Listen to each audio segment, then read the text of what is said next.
What's up, everyone? This is Ryan here with GameTyrant, and today I am looking at the Res Plus from Retrobit. So, for those of you who are unfamiliar with this product, it is an NES hardware clone that is equipped with an HDMI output, so that way you can play your NES games on your newer TVs without them looking like garbage. So, a couple things I'm going to do in this video right now. We're going to take this guy out, hook it up, see how it looks, and then also compare it to my RGB top-loading NES original here. And just for comparison's sake, an NES Mini, because it's the only other NES I have that happens to be HDMI equipped. So, let's get started. So the first thing you're going to find when you open up the box of the Res Plus is the unit itself, and it is actually very tiny. It's got that nice small footprint to it, got AV ports and HDMI on the back if you wanted to be old school and hook it up to a CRT. I'm definitely going to be testing that out during the course of this review. Not going to be covered in this video, of course. But just as a size comparison, here was that top-loading NES I had earlier, and there's the Res Plus. It's got a good difference in size here. And then, again, compare it to the NES Mini, it's about as big. And this is actual hardware, not an emulation box. So they were able to condense it down quite a bit. It's pretty fantastic. Next up, you're going to find two of the Retrobit Res Plus NES controllers. I don't know if there was an actual official term for them, but I'm just going to call them the Retrobit NES controller. Why not? As you can see, slightly different design layout than the original. Start and select, you're usually down here. These are usually straight. So the design of this controller is actually a little bit more reminiscent of the top loader's controller, affectionately called the dog bone, if no one's ever seen that. So roughly the same size as an original NES controller. I actually prefer the offset button layout. It makes it a lot easier to play. Just feels more natural. So since I haven't actually played a game on this, I'm not sure how this D-pad will respond. It feels pretty good. The buttons feel really good. Like, actually, this controller feels pretty nice. I'm actually kind of surprised. Can't wait to hook this up and see what it plays like. And lastly, of course, the system comes with a wall adapter and micro USB power cord to power the system, just like the NES Mini did. I'm not personally a fan of this type of power option, but I mean, it can be modular. I mean, I'm gonna power this whole thing through my PC right now, so I mean, that's kind of nice. And then of course an HDMI cable. I'm not gonna bother unpacking that because I have so many HDMI cords already sitting here ready to go. So I'm gonna get this guy hooked up, and the first thing I'm gonna do is test to see if it can play Castlevania 3, because this game is infamous for not working on clone hardware. So if anything's gonna test out this system, it's gonna be Castlevania 3. And then after that, we are going to do a quick music comparison using Zelda, just because everyone knows what the classic Zelda theme is supposed to sound like, right? Alright, so we got the game plugged in, controller in hand, system hooked up. Let's do this.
So the Res Plus is totally capable of playing Castlevania 3. That's fantastic.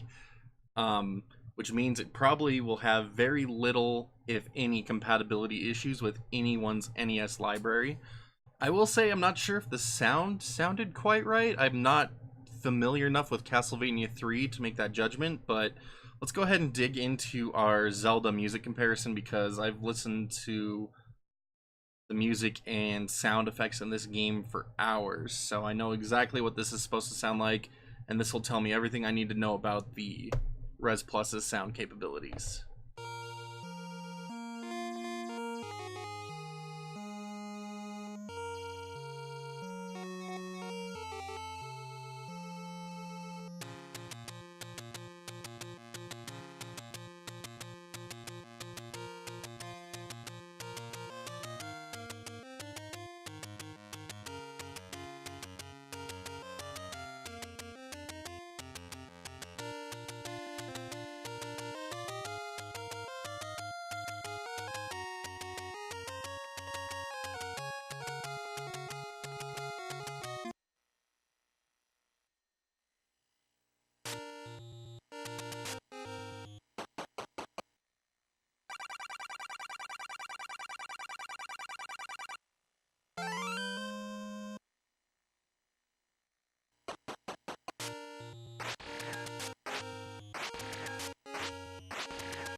So I'm actually a little surprised by this sound test comparison slash graphics test.